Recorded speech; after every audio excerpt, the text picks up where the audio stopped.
एक बार की बात है, जंगल में एक बुजुर्ग अम्मा अकेली रहती थी। उनके पति की मौत हो गई थी और इसीलिए उसे अपनी देखभाल खुद करनी पड़ती थी। उसे मनहूस समझकर कोई उसकी मदद के लिए आगे नहीं आता था। वो बेचारी खुद ही लकड़ियां लाती और खुद ही खाना पकाती और अपने ईश्वर को याद करती रहती।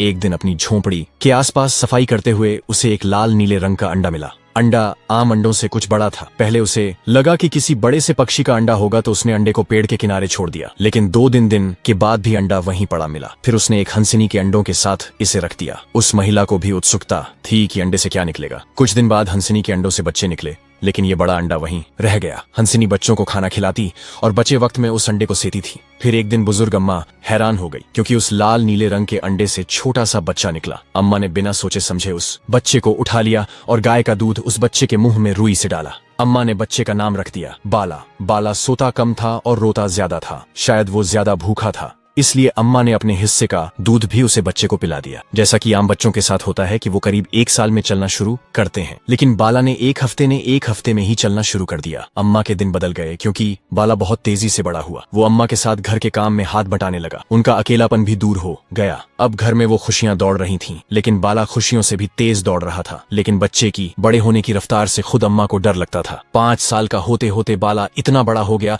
जितना खली भी नहीं था। वो इतना ताकतवर हो गया जितना दारा सिंह भी नहीं थे। बाला दर्जन भर रोटियां एक बार खा जाता था। एक पतीला दाल एक बार में पी जाता था। दूध तो ऐसे घटकता था जैसे पानी हो। अम्मा जितना कर सकती थी करती थी, लेकिन उसके बदन में इतनी जान नहीं थी कि वो बाला का पेट भर पाए। ऊपर से जंगल में उसके लिए भोजन तलाशना मुश्किल था। बेचारी अम्मा अपनी तरफ से जितना जतन कर सकती थी किया, लेकिन फिर वो बाला की भूख के आगे हार गई। अम्मा ने बाला का नाम रख दिया खाऊं। अम्मा ने जब हार मान ली तो वो पास के गांव में मुखिया के पास पहुंची और खाऊं के लिए भोजन देने की गुहार लगाई। कुछ हफ्ते में गांव वालों ने भी हार मान ली। अब मुखिया ने ही एक दिन अम्मा को बोला कि खाऊं का शरीर बड़ों जैसा है, इसे काम पर लगाना चाहिए। पर जैसा हर माँ को लगता है कि उसका बच्चा अभी मासूम है, प्यारा है, छोटा है, इस माँ को भी लगता था, लेकिन बाकी दुनिया को ऐसा नहीं लगता था। तो बेचारी अम्मा को पेट पालने के लिए बात माननी पड़ी। खाऊ को काम पर लगाया गया। खाऊ को लुहार के पास काम पर लगाया गया। लुहार ने खाऊ की 3 साल के लिए तनख्वाह तय कर दी। खाने के अलावा एक जोड़ा कपड़ा हर साल पहनने के लिए और हर साल एक इतनी भारी तलवार जिसे खाऊ उठा पाए। मासूम से खाऊ ने इतने के लिए हाँ कर दी, लेकिन देखते ही देखते खाऊ ने सारा काम सीख लिया। सिर्फ इतना ही नहीं, वो लुहार के सारे मुश्किल काम चुटकी में कर देता था। वो भट्टी को मिनटों में सुलगा देता था। उसके हथौड़ों में इतनी जान थी कि कुछ ही मिनट में लोहा आकार ले लेता था। ऐसा करके उसने लुहार के बाकी काम बहुत जल्दी पूरा कर लिया। लुहार ने 3 साल की कमाई सिर्फ 3 महीने में कमा ली, इसलिए लुहार ने उसे खुश होकर नाम दिया बाहुबली। पहले महीने बाद लुहार ने बाहुबली को बोझ उठाने को कहा तो उसने 500 किलो बोझ उठाया तो लुहार ने उसे 500 किलो की तलवार दी। दूसरे महीने में बाहुबली ने 1000 किलो बोझ उठाया तो उसे 1000 किलो की तलवार दी गई। तीसरे महीने में बाहुबली ने 1500 किलो बोझ उठाया तो उसे वादे के मुताबिक 1500 किलो की तलवार दी गई। लेकिन बाहुबली ने शुक्रिया कहने के लिए 3 और महीने काम किया। इन 3 महीनों में लुहार ने उसे खुश होकर बहुत सा इनाम दिया और इस दौरान बाहुबली की ताकत इतनी बढ़ गई कि वो तीनों तलवार और इनाम उठाकर अपनी अम्मा से मिलने गया। अम्मा फूली नहीं समाई। उसका लाडला बाला नहीं खाऊं उसके लिए इतनी सारी चीजें लेकर आया था। अब वो जंगल में नहीं, गाँव में बाकी लोगों की तरह रह सकती थी। अम्मा ने ढेर सारे आशीर्वाद दिए और कहा कभी किसी की मदद से पीछे नहीं हटना और जब भी सौदा करो तो उसमें अपना फायदा जरूर देखना। बाहुबली ये सीख लेकर आगे बढ़ गया, लेकिन और भी मुसीबत उसका इम्तिहान लेने के लिए तैयार थी। बाहुबली अब तक 10 साल का हो गया था। 10 साल का होते होते वो मशहूर हो चुका था।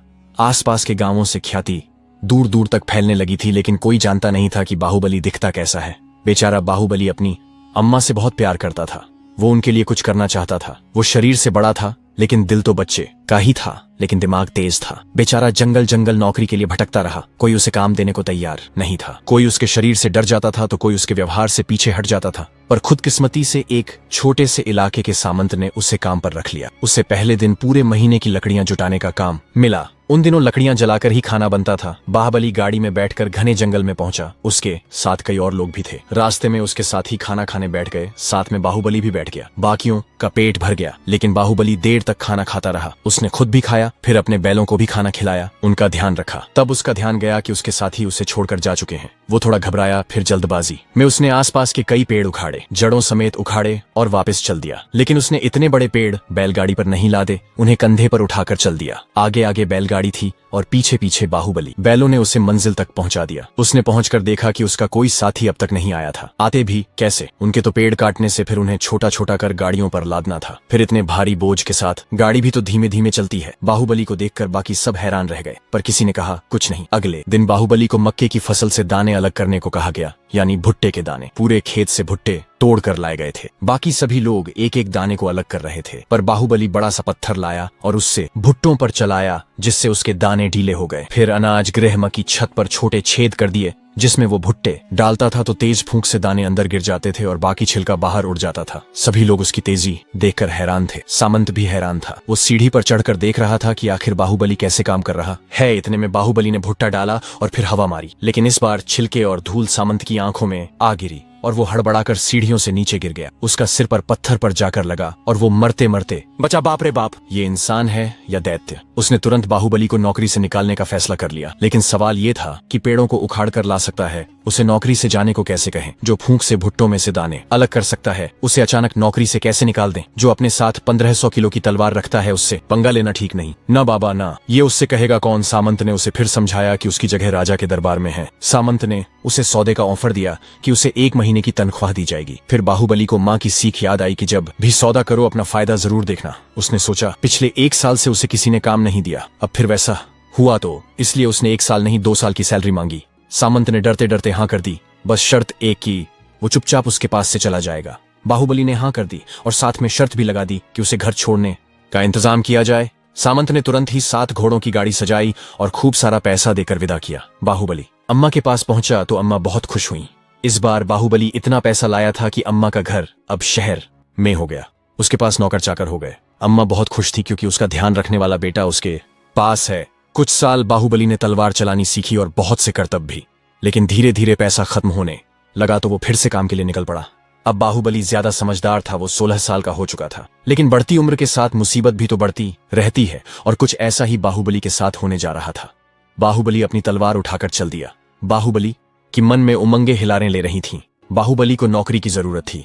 उसने कई गांवों में जाकर नौकरी मांगी, लेकिन उसके लायक कोई काम नहीं मिला। उसने कई सामंतों के पास जाकर नौकरी मांगी, लेकिन वहां भी लोग बाहुबली का नाम सुनकर ही डर जाते थे।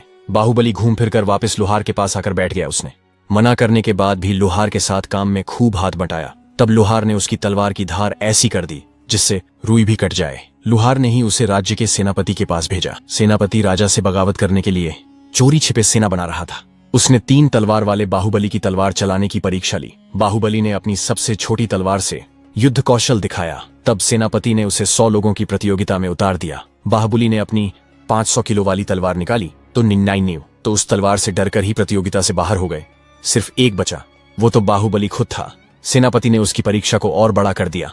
सेनापति ने 1000 लोगों की टुकड़ी को उसके मुकाबले में उतार दिया। बाहुबली ने अपनी 1000 किलो वाली तलवार निकाली। बाहुबली से डर 1000 लोगों ने लड़ने से ही मना कर दिया। अब सेनापति को बहुत तेज गुस्सा आया। उसने अपनी पूरी सेना को बाहुबली से लड़ने को बोला।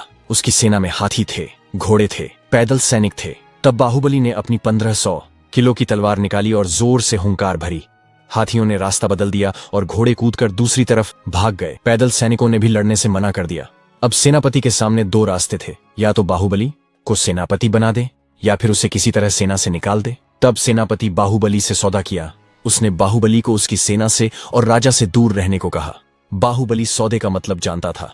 सेनापति ने जितना कहा उसने 10 गुना ज्यादा मांगा। सेनापति कंगाल हो गया, लेकिन उसे फिर भी यही फायदे का सौदा लगा, क्योंकि बाहुबली रुक जाता तो सेनापति को सैनिक बनकर ही रहना पड़ता। बाहुबली को हाथी पर बैठकर रवाना किया गया। एक बार फिर बाहुबली अपनी अम्मा के लिए खूब सारा धन लाकर लौटा।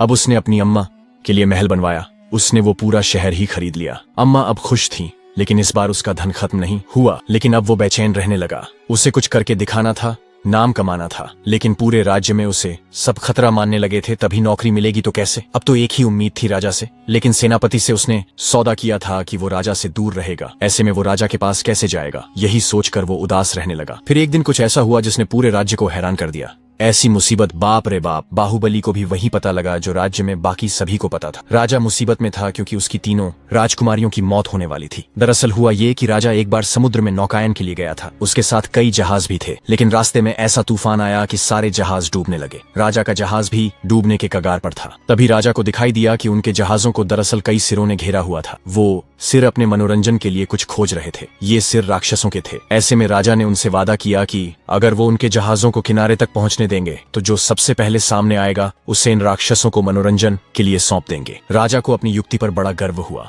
क्योंकि हर बार किनारे पर पहुंचने पर मछलियों की उम्मीद में कुत्ते इकट्ठा हो जाते थे। लेकिन जब जहाज किनारे पर पहुंचा तो राजा पर दुख का पहाड़ टूट पड़ा, क्योंकि तूफान की वजह से कुत्ते नहीं आए थे, बल्कि पिता का हाल जानने के लिए 3 राजकुमारी आई थीं। वादे के मुताबिक राजा को तीनों बेटियों को राक्षसों के मनोरंजन के लिए सौंपना था। लेकिन राज ने उन राक्षसों से कुछ और मांगने को कहा, लेकिन वो तैयार नहीं हुआ। राजा के मना करने पर उन्होंने पल भर में जहाज तोड़ दिए और राजा के कई सैनिक मार डाले। सेनापति ये सब देख रहा था, लेकिन वो मदद के लिए नहीं आया, क्योंकि उसे लगा इस तरह बिना बगावत के ही उसे राजगद्दी मिल जाएगी।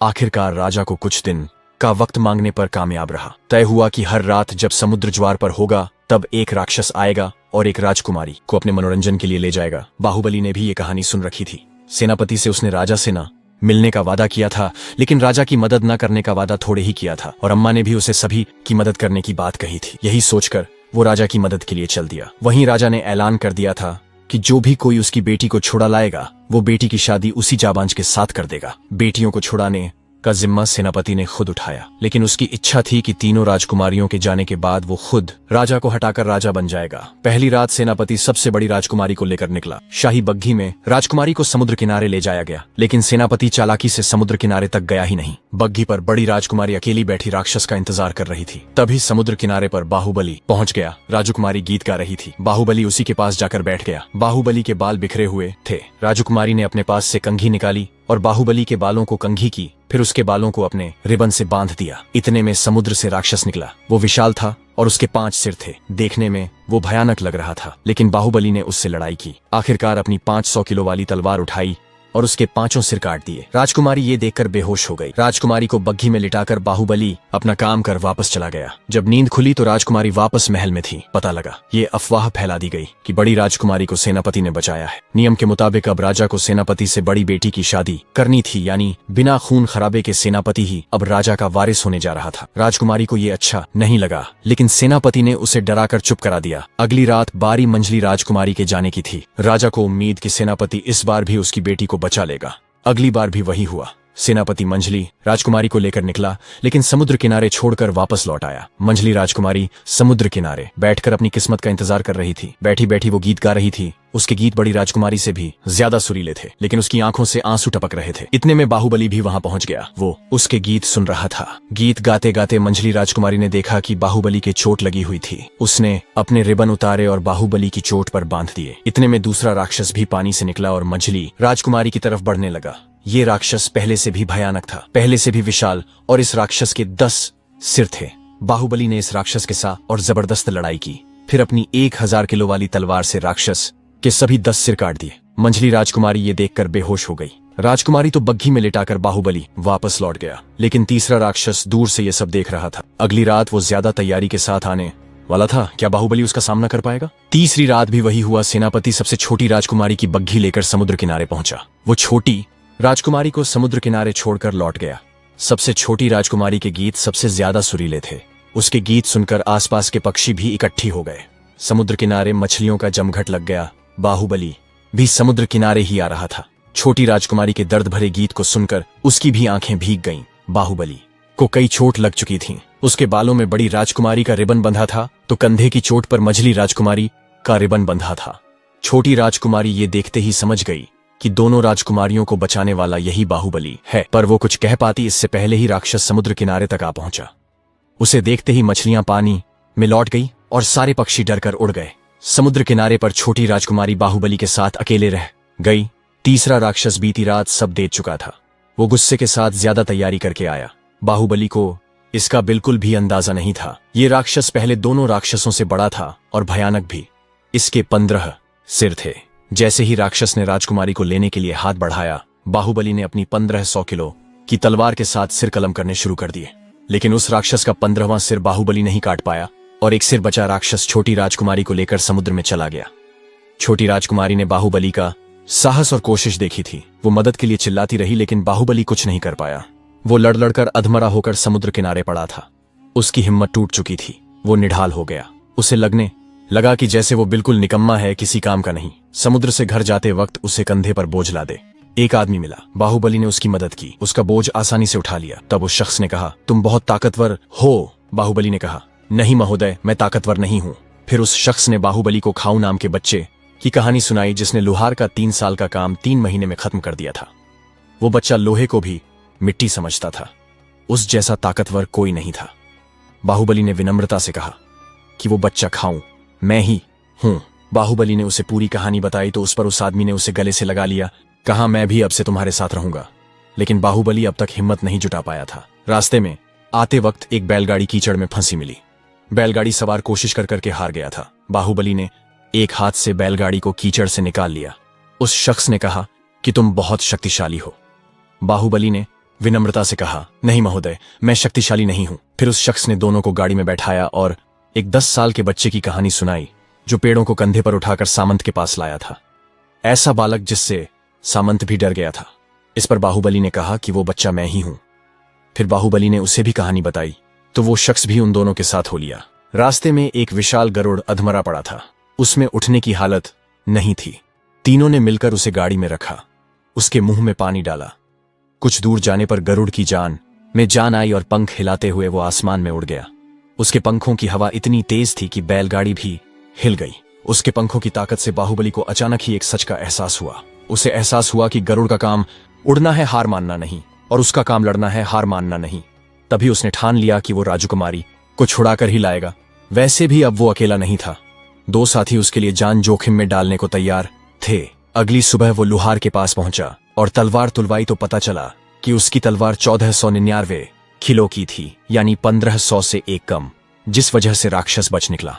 पूरी रात लगकर लोहार और बाहुबली ने मिलकर तीनों तलवारें मिलाकर एक नई तलवार तैयार की, जिसका वजन था 3001 किलो। सावधानी के लिए लोहार ने 1 किलो का वजन और जोड़ दिया था। बाहुबली ने अब अपनी संपत्ति का हिस्सा बेचकर एक जहाज खरीदा ताकि वो समुद्र में जा सके और छोटी राजकुमारी को बचा सके। वो तीनों लोग मिलकर समुद्र में राजकुमारी की तलाश में निकल पड़े। लेकिन सवाल था कि छोटी राजकुमारी मिलेगी कहां और कैसे। लेकिन धरती पर बाहुबली जितना ताकतवर था, उससे कहीं ज्यादा ताकतवर वो राक्षस पानी के अंदर था। लेकिन तब क्या होगा जब 14 सिर खोने वाले राक्षस के साथ बाहुबली का मुकाबला होगा। समुद्र में जहाज हवा के साथ चला जा रहा था, लेकिन उन्हें किस दिशा में जाना है इसका बिल्कुल अंदाजा नहीं था। ऐसे में बाहुबली ने भगवान से मदद मांगी। देखते ही देखते वो गरुड़ आ पहुंचा, जिसकी जान उन्होंने बचाई थी। गरुड़ के पंखों से जहाज एक दिशा की तरफ गोली की रफ्तार से भागता गया। हवा इतनी तेज थी कि उनकी आंखें भी नहीं खुल पा रही थीं। तभी जहाज की टक्कर हुई, जैसे किसी किनारे से टकरा गया। जहाज के टकराते ही गरुड़ वहां से उड़ गया। बाहुबली और उसके 2 दोस्तों ने देखा तो वो एक बहुत विशाल टापू था। उस टापू से दूर दूर तक कोई और धरती नजर नहीं आ रही थी। टापू के चारों तरफ पहाड़ थे, जिस पर चढ़ पाना आसान नहीं था।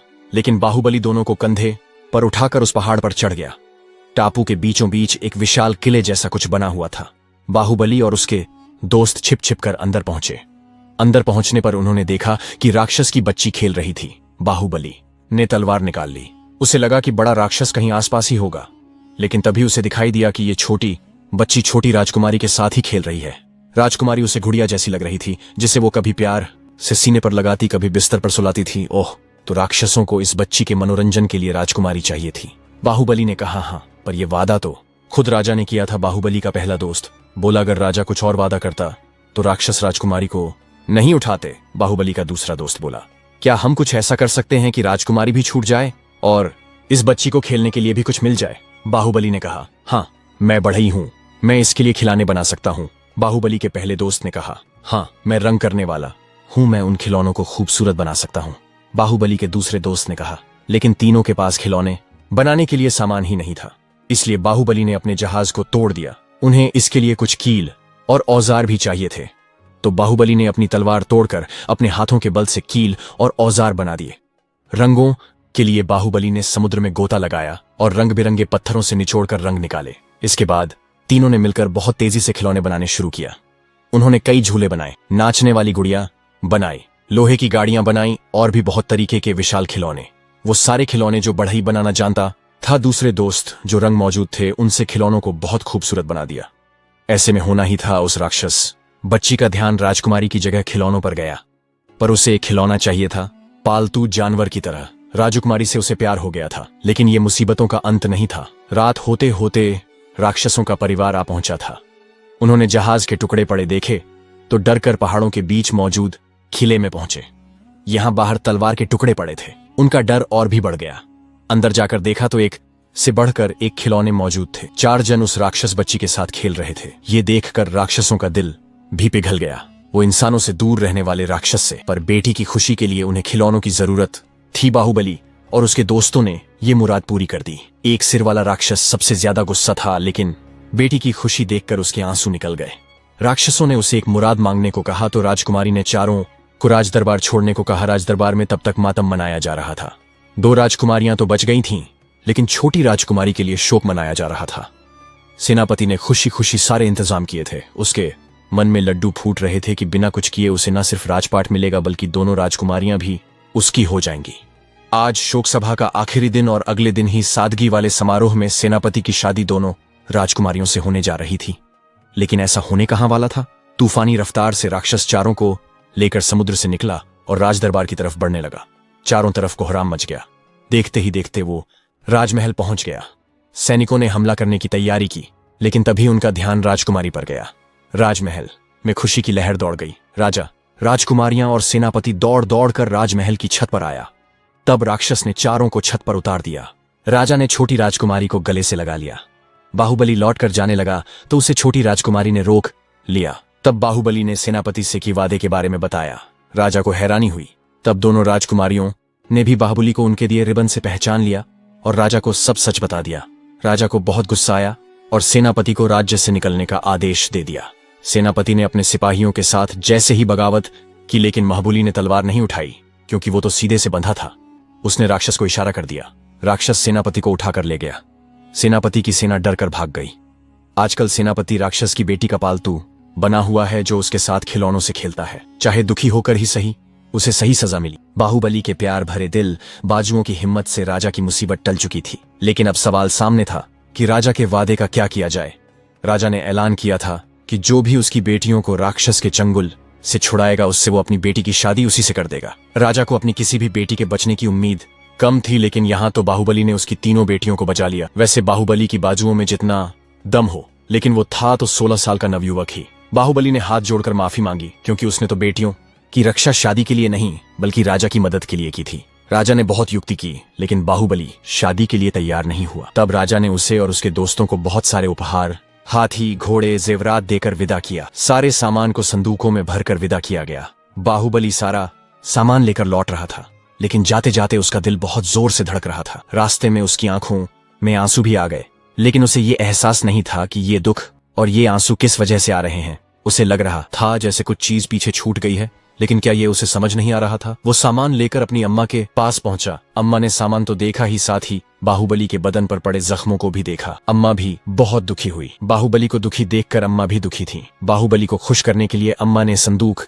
खोलने शुरू किए। पहले संदूक में बहुत सारी चांदी के सिक्के भरे थे, दूसरे संदूक में सोने के सिक्के भरे थे, तीसरे संदूक में हीरों के जेवर थे, चौथे संदूक में बहुत सारे सुनहरे बर्तन थे, पांचवें संदूक में कई तरह की तलवारें थीं, छठे संदूक में बहुत खूबसूरत प्रतिमाएं थीं, सातवें संदूक में सातवें संदूक में तो छोटी राजकुमारी थी, जो छिपकर बाहुबली के घर पहुंच गई थी। छोटी राजकुमारी को देखकर बाहुबली बहुत खुश हुआ। उसकी अम्मा भी बहुत खुश हुई। जिस तरह बाहुबली ने राजकुमारी को बचाया था, उससे छोटी राजकुमारी बाहुबली से प्यार करने लगी थी और बाहुबली भी उसे प्यार करने लगा था। लेकिन अम्मा ने शादी से मना कर दिया। शादी से पहले अम्मा ने छोटी राजकुमारी को बाहुबली के जन्म का सच बताया कि कैसे वो एक अंडे से निकला था और कैसे वो बचपन से ही बाकी बच्चों से अलग था। छोटी राजकुमारी को ये भी बताया कि बाहुबली को ये ना बताए कि वो अम्मा का बेटा नहीं है, नहीं तो उसे बहुत दुख होगा। छोटी राजकुमारी भी हैरान थी, आखिर ऐसा कैसे हो सकता है, कोई इंसान अंडे से कैसे निकल सकता है। बाहुबली से अपने पिता के घर जाने का बहाना बनाकर वो निकली। वो सच की तलाश में जंगल जंगल भटकी, कई राज्यों में घूम आई, लेकिन उसे सच पता नहीं लगा। इस तरह कई साल बीत गए। थक हार कर वो उदास होकर बैठी थी। उसकी आंखों से आंसू गिरने लगे। वहां से गुजरते साधु ने यह दृश्य देखा तो उन्हें दया आई। जब उन्होंने रोने की वजह पूछी तो छोटी राजकुमारी ने सारी कहानी बता दी। साधु ने ध्यान लगाया, फिर बताया कि अम्मा बहुत उदास अकेले जंगल में रहती थी। तब वहां परेशान हो होकर उनके आंसू निकलते थे, लेकिन ये आंसू बहुत कीमती थे क्योंकि इसमें किसी के लिए बहुआ नहीं था, परेशान करने वालों के लिए भी आशीर्वाद था। अम्मा हमेशा ईश्वर से प्रार्थना करती थी। ईश्वर ने चमत्कार के जरिए उन्हें आशीर्वाद दिया। वहीं हंसों का जोड़ा रहता था। हंस मोती चुन चुन कर खाते हैं। अम्मा के जो आंसू निकलते थे उन्हें हंसनी मोती समझकर खाती रही। फिर एक दिन हंसनी ने अंडा दिया, लेकिन ये अंडा इतना बड़ा था कि वो उसे अपने घोंसले में नहीं रख पाई। अम्मा ने इसी अंडे को उठाकर हंसनी के घोंसले में रख दिया और फिर इसी अंडे से मोती जैसे दिल वाला और फौलाद जैसी ताकत वाला बाहुबली पैदा हुआ। इस तरह बाहुबली की माँ बेशक हंसनी हो, लेकिन वो है अम्मा का ही बेटा। छोटी राजकुमारी ये सुनकर बहुत खुश हुई, लेकिन वो लौटी तो देखा कि बाहुबली अब तक उदास बैठा उसका इंतजार कर रहा है। छोटी राजकुमारी को देखकर बाहुबली भी खुश हो गया। तब छोटी राजकुमारी ने अम्मा और बाहुबली को ये सच बताया और सब बहुत खुश हो गए। जब उसके राजा को ये बात पता चली तो उन्होंने बाहुबली को अपना सच्चा वारिस मानकर राजपाट सौंप दिया और सब खुशी से रहने लगे।